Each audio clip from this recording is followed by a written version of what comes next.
मैं अपने गांव का नाम लेना चाहूँगा। घोरगट एक गांव है जो कि मुंगेर ज़िले में है।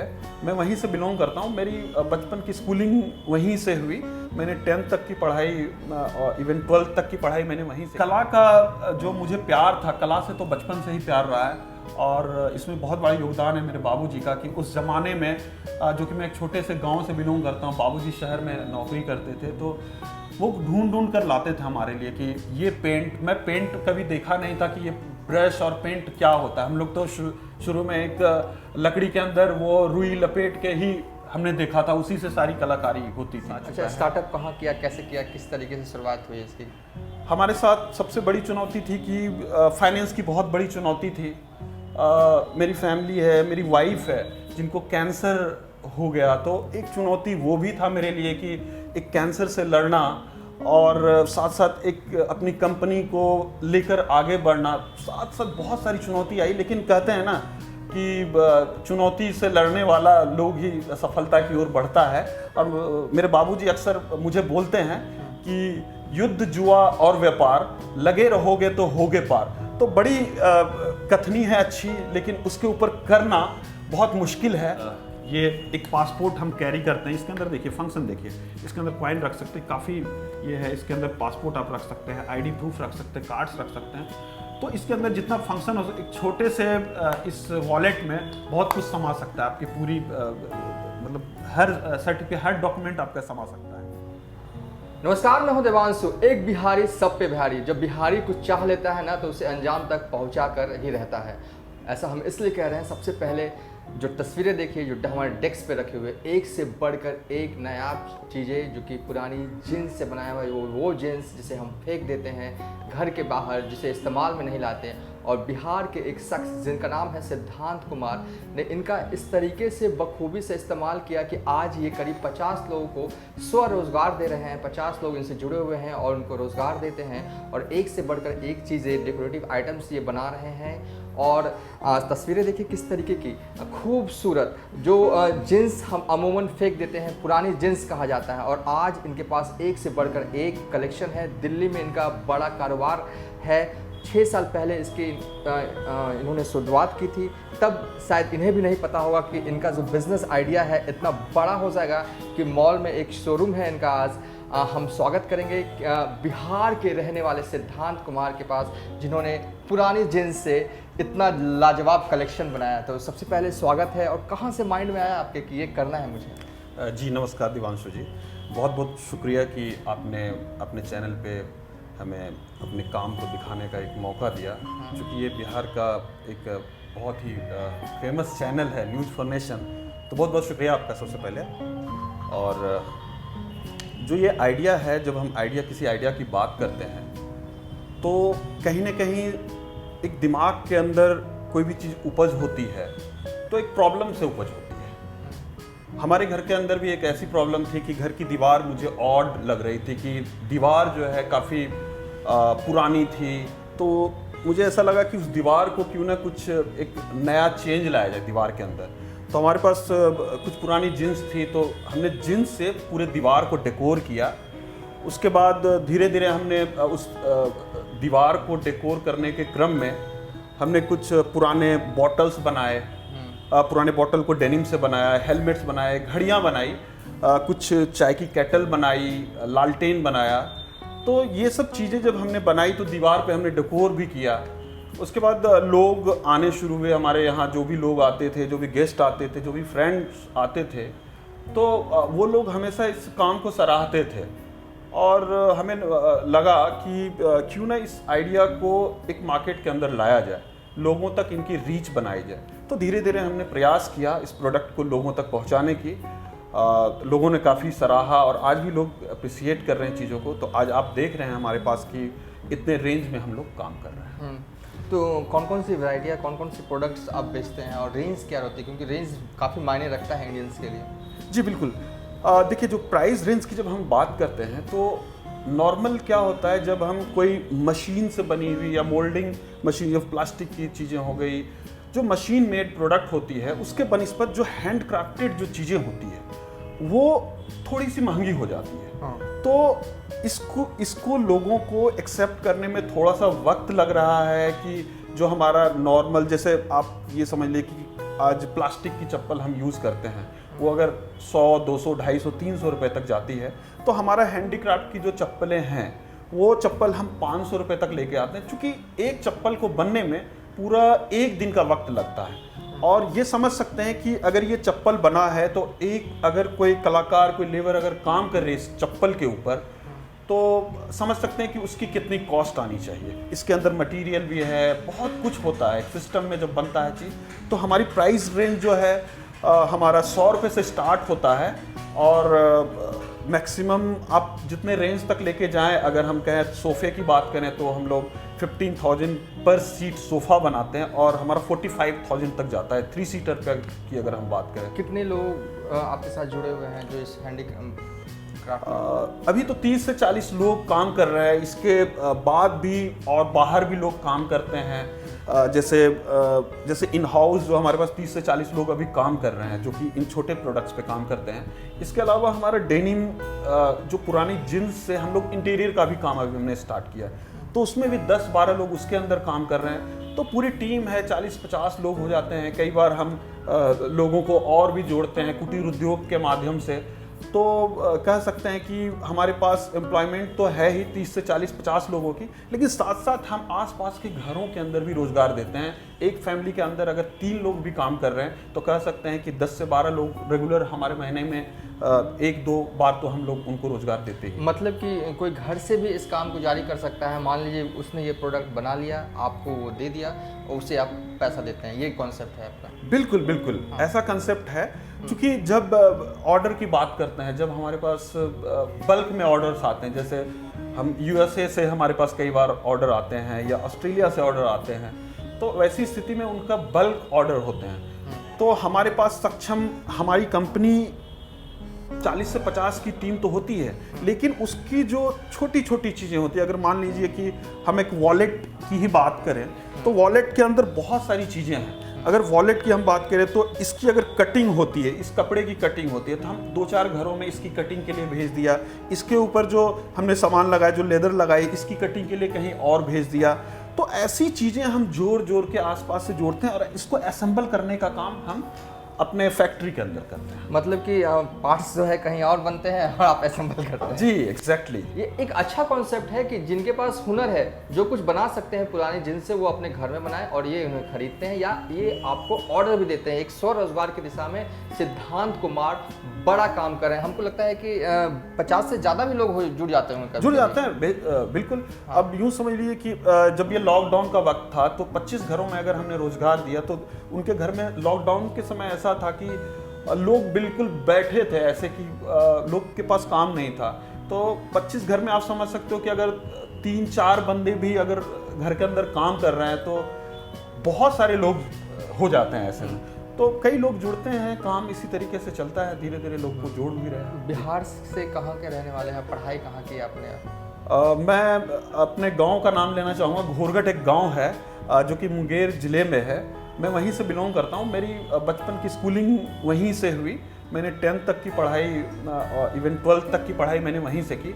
इसके बाद फिर मैंने मुरारका कॉलेज है एक सुल्तानगंज में, छोटे से शहर में है, तो वहाँ से मैंने पॉलिटिकल साइंस ऑनर्स करने का प्रयास किया, लेकिन मैं पूरा नहीं कर पाया, क्योंकि मेरा आर्ट के ऊपर अलग झुकाव था। तो मुझे पता चला, किसी ने सजेस्ट किया कि तुम फाइन आर्ट कॉलेज में अपनी पढ़ाई करो। तो फिर मैं पटना आर्ट कॉलेज का किसी ने सजेशन किया मुझे, तो फिर वहाँ पे मैंने अपनी फाइन आर्ट की पढ़ाई शुरू की। 2 साल के बाद फिर मैं दिल्ली मूव कर गया और मुझे लगा कि दिल्ली में अगर पढ़ाई करते हैं तो थोड़ा और हट के हम पढ़ाई कुछ और सीख पाएंगे। तो जामिया मिलिया इस्लामिया में मैंने bachelor in fine art complete किया। उसके बाद मास्टर इन डिज़ाइन के लिए मैंने IIT बॉम्बे में एडमिशन ली। 2 साल की पढ़ाई के बाद फिर मैंने बेंगलोर में जॉब किया। कुछ महीनों जॉब करने के बाद फिर अपनी कंपनी, अपनी स्टार्टअप किया 2012 में। तो आज ये 2021 आ चुका है। अच्छा, स्टार्टअप कहाँ किया, कैसे किया, किस तरीके से शुरुआत हुई इसकी? जी देखिए, आज तो आपका कारोबार काफ़ी बड़ा हो गया है, लेकिन जब छोटा था तो कैसे था? जब कोई स्टार्टअप करते हैं ना, तो मैंने बताया था कि कोई भी सॉल्यूशन जब भी आता है, एक सॉल्यूशन है, स्टार्टअप एक सॉल्यूशन है। और जब भी हम किसी स्टार्टअप की बात करें तो चुनौतियां भी आती है।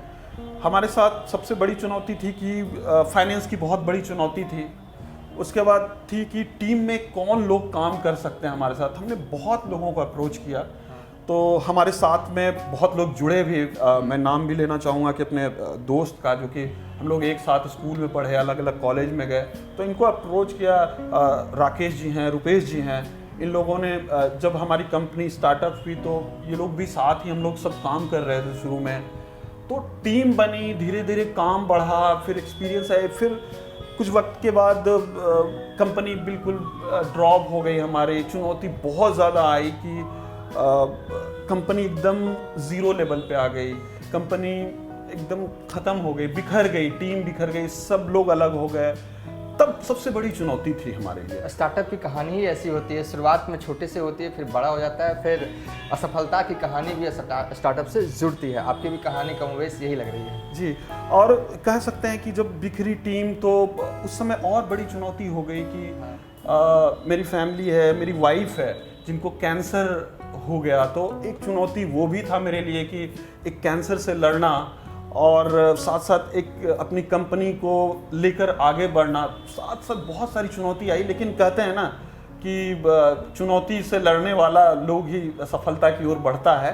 और मेरे बाबूजी अक्सर मुझे बोलते हैं कि युद्ध, जुआ और व्यापार, लगे रहोगे तो होगे पार। तो बड़ी कथनी है अच्छी, लेकिन उसके ऊपर करना बहुत मुश्किल है। तो हमने लगातार निरंतर हम लोग प्रयास करते रहे और आज इस मुकाम पे हैं कि आज आपसे जुड़ने का अवसर मिला है हमें। जीरो से स्टार्ट किया था इन्होंने और सफलता की बुलंदियों को आज एक तरह से कह सकते हैं कि इन्होंने चूम लिया है। एक सवाल मेरे जहन में ये आ रहा है कि आप दिल्ली में कारोबार करते हैं, लेकिन पटनाइट्स के लिए क्या, बिहारियों के लिए क्या? अगर कोई बिहारी इन कला को सीखना चाहता है तो उनके लिए क्या? देखिए, अभी हम लोग जो प्लान कर रहे हैं, अभी जैसे कह सकते हैं कि मैं जगह जगह जैसे किसी एनजीओ के साथ जुड़ के भी लोगों को इस कला को सिखाने का प्रयास कर रहा हूँ। इन फ्यूचर में मेरा सोच है कि मैं सारे एक्सपीरियंस सब कुछ सीख कर मैं अपने गांव वापस आना चाहता हूँ। बिल्कुल। और गांव वापस आने के बाद मैं वहाँ पर रोज़गार देना चाहता हूँ लोगों को। और रोज़गार देने का मतलब ये है कि मैं हर घर के अंदर अपने इस प्रोजेक्ट के माध्यम से, इस प्रोडक्ट के माध्यम से हर घर को जोड़ना चाहता हूं जिनके यहाँ रोजगार नहीं है। जब अभी हम मार्केट बनाने का प्रयास कर रहे हैं, लोगों से जुड़ने का प्रयास कर रहे हैं, इस प्रोडक्ट की रीच बना रहे हैं, जिस दिन हमारा रीच सक्सेसफुली हो जाता है तो हम बिल्कुल अपने गांव वापस आएंगे और वहां पर रोजगार के अवसर जरूर। मेरी तो ख्वाहिश है कि एक स्टोर जो है आप पटना में भी खोलें, क्योंकि आपकी पटना कर्मभूमि रही है, यहीं से तालीम ली है, तो यहाँ तो होना ही चाहिए एक स्टोर। जी बिल्कुल, आप लोगों का सहयोग और आशीर्वाद इस तरीके से रहेगा, अप्रिसिएशन मिलेगी, लोगों से जुड़ पाएंगे। लोग अगर हमारे प्रोडक्ट को पसंद करेंगे, अप्रिसिएट करेंगे, तो बिल्कुल हम पटना तक जरूर आएंगे। पटना क्या, हर छोटे शहरों में भी आएंगे। कि जिस तरीके से आप देख रहे हैं कि जैसे हम सब्जी लेने के लिए जाते हैं, दुकानों में कोई सामान लेने जाते हैं, तो प्लास्टिक का थैला हम इस्तेमाल करते हैं। तो मेरा तो ये दिली ख्वाहिश है कि मैं हर घर में कम से कम अभी फ़िलहाल पुराने कपड़ों से, पुराने जींस से एक थैला बनाऊं। घर घर में इस तरह की से लघु उद्योग का काम करो कि थैला बन के वो आसपास की दुकानों में जाए और उस थैले की कीमत बहुत कम हो। तो कम से कम शुरुआत तो हम यहाँ से कर ही सकते हैं कि हर जगह पे इजीली ये डेनिम का थैला अवेलेबल हो। देखिए, आप कह रहे हैं कि आप पुरानी जीन्स से बनाते हैं, लेकिन इस तरीके का इसका मेकओवर किया गया है, ये लग रहा है कि बिल्कुल नई जीन्स से बनाया गया है। क्या आप लोग फैक्ट्रियों का जो वेस्ट मटेरियल होता है जीन्स का, वहाँ से भी आप लोग कलेक्ट करते हैं? जी बिल्कुल, हम लोगों के साथ बहुत सारे लोग जुड़े हैं जो कि वेस्ट जो जीन्स होती है, जो पुरानी जीन्स होती है, उसको कलेक्ट करते हैं। आपने भी कभी एक्सपीरियंस किया होगा कि जब आपके घर में पुराने कपड़े हो जाते हैं, या तो हम उसको पैर को पोंछने में यूज कर लेते हैं, या फिर कोई बर्तन वाले घर पे आते हैं, उसके बदले में आप वो बर्तन देते हैं, आप उसके बदले कपड़े देते हो। तो उस बर्तन वाले से हम लोग जो है जींस कलेक्ट करते हैं, तो वो हमारे कंपनी के लिए जींस सोर्स करके देते हैं। तो उसमें भी क्या होता है कि और भी सोर्स करने का ये साधन होता है कि जैसे जींस बनाने वाली कंपनियां हैं, उसके अंदर डिस्कार्टेड जींस हो जाती है, जैसे वॉशिंग के अंदर जो है फट जाती है जींस। तो बहुत सारे लोग हमारे साथ जुड़े, बहुत सारी कंपनीज जुड़ी हुई है जिनके लिए हम उनके लिए भी सामान बनाते हैं, उसके बदले में वो हमें पुरानी जींस देते हैं या फटे चिटे जींस देते हैं। तो उसको हम कैटेगराइज करते हैं जींसों को कि अगर कोई थोड़ा साफ सुथरा जींस है तो उसको किस प्रोडक्ट में यूज करना चाहिए। एकदम रद्दी से रद्दी अगर कतरन भी, आखिरी कतरन भी बचता है तो उसको हम पोर्ट्रेट के माध्यम से, जो कि तस्वीर, हम लोग डेनिम की तस्वीर बनाने का भी हमने काम स्टार्ट किया है, तो पूरा कतरन तक हम लोग इस्तेमाल कर लेते हैं। पर्यावरण और प्रकृति से लिहाज से अगर बात करें तो ये काफ़ी अच्छा काम है। एक तरह से आप रिसाइकलिंग कर रहे हैं वेस्ट मटेरियल का, जो कि अमूमन फेंक दिया जाता है। एक और सवाल जो मेरे जहन में आ रहा है कि अगर जो लोग हमारा ये वीडियो देख रहे होंगे, आपसे कनेक्ट करना चाहते हों, ये सामान, ये प्रोडक्ट खरीदना चाहते हों, दिल्ली में आपकी जो शोरूम है, आपका जो दुकान है, वो कहाँ है, कैसे कॉन्टैक्ट होगा? अगर लोग इन प्रोडक्ट्स को खरीदना चाहते हैं तो अभी हमने कुछ फ्लिपकार्ट पे स्टार्ट किया, ऑनलाइन जो पोर्टल है, तो ई कॉमर्स साइट पे अवेलेबल है। फ्लिपकार्ट से आप हमारे इस प्रोडक्ट को खरीद सकते हैं। सर्च कैसे करेंगे? डेनिम डेकोर के नाम से आप हमारे प्रोडक्ट को सर्च कर सकते हैं, और आने वाले 3-4 महीनों में लगभग 200 प्रोडक्ट का टारगेट है कि हम लोग फ्लिपकार्ट पे ऑनलाइन इसको लाइव करें। और दिल्ली में अगर कोई लेना चाहते हैं या और भी सिटीज़ में, तो जगह जगह पर अलग अलग नामों से भी हमने लोगों को फ्रेंचाइजी देना शुरू किया है। जैसे दिल्ली में पेपलॉस नाम से भी हमारे प्रोडक्ट्स बिक रहे हैं, तो ऐसी जगहों पे आप देख सकते हैं। जी, स्टूडेंट के लिए कोई डिस्काउंट अलग से रखिए तो अच्छा रहेगा जी। हमेशा, क्योंकि आप भी यूथ हैं। हाँ, हमेशा ये प्रयास होता है कि लोगों को सही कीमत पर सही चीज़ें मिले। हाँ। तो वो अच्छा होता है। तो हमने स्टूडेंट के लिए क्या डिस्काउंट की, कई लोग आते हैं तो हम तो उनको 30% डिस्काउंट दे देते हैं, 40% डिस्काउंट दे देते हैं। तो डिस्काउंट की लेने की जो इच्छा जाहिर करते हैं, हाँ। तो हमारा ये प्रयास होता है कि कम से कम जो लोग प्रोडक्ट को पसंद कर रहे हैं, तो उनकी पसंद को हम उनको नाराज़ ना करें, उन तक ये प्रोडक्ट पहुंचे, हमारा ये मकसद है। चलिए, सिद्धांत कुमार इन दिनों पटना के दौरे पे आए हुए थे और हमने इनसे रिक्वेस्ट की थी कुछ सामान जो है हमारे ऑडियंस के लिए भी लेकर आए। और सिद्धांत जी, ये इंटरव्यू का आखिरी पड़ाव है और अपने दर्शकों को ये बता दें क्या क्या इनके पास एक छोटी सी झलक है। हालांकि इनका जो शोरूम है वो दिल्ली में है। अब बता दीजिए सिद्धांत जी, क्या क्या प्रोडक्ट्स हैं आपके पास? सबसे पहले मैं इस बॉटल पे चर्चा करूँगा। हाँ। ये बॉटल जो है, अगर कोई भी छोटे बड़े शहर में आप हमारे डेनिम के प्रोडक्ट को वैसे ही फील कर सकते हैं। ये एक अर्बन ब्रांड है जो कि ब्लैकबेरी का एक डेनिम ब्रांड है। उसमें आप देख सकते हो हर एक शोरूम में आपको ये रिसाइकल की हुई बॉटल आपको देखने के लिए मिल सकता है। इवन हम चलते हैं वॉलेट की ओर, जो हर लोग, सबको वॉलेट चाहिए होते हैं, तो एक वॉलेट है, ये देखिए। ये हमने एक लोटस ब्लैंक के लिए, हमने इस ब्रांड के लिए भी काम किया है, तो ये है।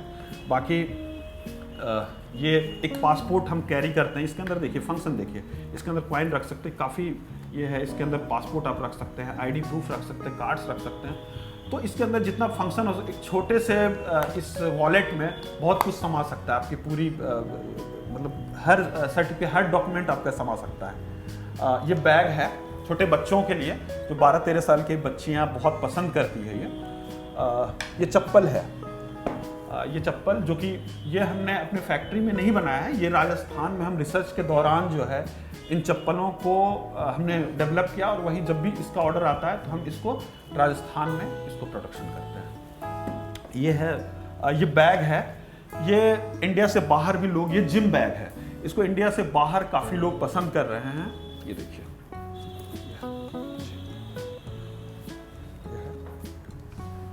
ये घड़ी है, बच्चों के टेबल पे अलार्म क्लॉक है। इस तरीके से कर सकते हैं कि ये बहुत ही सुंदर है। ये चश्मा कवर है, ये देखिए चश्मा कवर कितना प्यारा डिज़ाइन है। इस तरीके से इसके अंदर आप चश्मा कैरी कर सकते हैं। ये पेंसिल पाउच है, बच्चे जो है इसके अंदर अपने स्टेशनरी चीज़ें रख सकते हैं इस तरीके से। बहुत ही प्यारा छोटा सा है ये, टेबल पे पेन स्टैंड, आप हमेशा इसको फील कर सकते हो। ये सिपर है। इस तरीके से लगभग 400 से 500 तरह के प्रोडक्ट की रेंज है। जहां भी हम सोच सकते हैं, जो भी क्वेरीज आती है हमारे पास कि आपने कहा कि हमारी रिक्वायरमेंट ऐसी है, आप हमारे लिए ऐसी चीज़ बना दो, तो हम वो भी करते हैं कि हम लोगों के डिमांड के अनुकूल हम प्रोडक्ट करते हैं। अच्छा, ये बताइए कि बचपन से ही आप कलाकार थे क्या? कुछ करते रहे, क्योंकि ये ज़्यादा काम जो ट्रेलिंग सेक्शन का ज़्यादा है, तो बचपन से ही कुछ कपड़ों को काटते रहते थे, कतरन, इस तरह का हुनर था क्या? देखिए, बाद में कला का जो मुझे प्यार था, कला से तो बचपन से ही प्यार रहा है, और इसमें बहुत बड़ा योगदान है मेरे बाबूजी का कि उस ज़माने में, जो कि मैं एक छोटे से गांव से बिलोंग करता हूं, बाबूजी शहर में नौकरी करते थे, तो वो ढूंढ कर लाते थे हमारे लिए कि ये पेंट, मैं पेंट कभी देखा नहीं था कि ये ब्रश और पेंट क्या होता है। हम लोग तो शुरू में एक लकड़ी के अंदर वो रुई लपेट के ही हमने देखा था, उसी से सारी कलाकारी होती थी। तो बाबूजी शहर में रहते, वो छोटी छोटी चीज़ लाकर हमें देते थे। और बचपन में हर दिन मेरा ये होता था ना, कहते हैं ना कि रोज़ मैं मूर्तियाँ बनाता। मुझे मूर्ति नई चीज़ बनाने का बहुत ज़्यादा शौक था। मुझे आज भी याद है कि एक बार मैंने बहुत बड़ी मूर्ति देखी थी गांव के अंदर की। आखिर इतनी बड़ी मूर्ति है और ये कैसे बना होगा, इतनी मिट्टी का वजन होगा, 5 लोग उठा रहे कैसे। तो मुझे लगा नहीं यार, अंदर कुछ इसके अंदर वो कुछ होगा, कुछ वेस्ट मटेरियल डाला हो। तो मैंने उस टाइम पे भी एक बॉटल को लिया था। बचपन मुझे लग रहा है कि मैं 8 साल 9 साल का रहा होऊंगा, और उसमें एक बॉटल को स्कल्पचर का रूप दिया था, उसको ह्यूमन फिगर से मिड शेप में डेवलप किया था। तो कला तो बचपन से ही रही है, और कला को हमेशा हमने जो उसका एक बीज तो हमारे अंदर पहले से है कला का, और उसको हमेशा निखारने के लिए हमें निरंतर जो है फील्ड में काम करते रहा हूँ। तो ये रीज़न है कि आज जो भी चीज़ आप देख रहे हैं तो ये है। सिद्धांत जी बहुत बहुत शुक्रिया हमसे बात करने के लिए, हमें टाइम देने के लिए। और मेरे कहने पर, आपको बता दें कि मेरे कहने पर ये पटना आए हैं और ये इंटरव्यू एक तरह से कह सकते हैं मुकम्मल हुआ है। और कुछ प्रोडक्ट्स भी लाए हैं, 1-2 प्रोडक्ट तो हम लेके ही जाएंगे। बिल्कुल, आपके लिए आपकी चॉइस है कि जो भी प्रोडक्ट आप ले हैं। तो और सबसे बड़ी बात है कि जिस तरीके से बिहारी होने के नाते आपने स्टार्टअप शुरू किया है, 35 से 40-50 लोगों को आप रोजगार दे रहे हैं। आपका रोजगार जो है वो आगे बढ़े, हम यही कामना करते हैं और दुआ भी करते हैं कि आप इसी तरीके से आगे बढ़ते रहें और भी लोगों को रोजगार दें, और जो बिहारी जो स्वरोजगार करना चाहते हैं उनको ये मोटिवेट करते रहें। फिलहाल अभी तक के लिए इतना ही।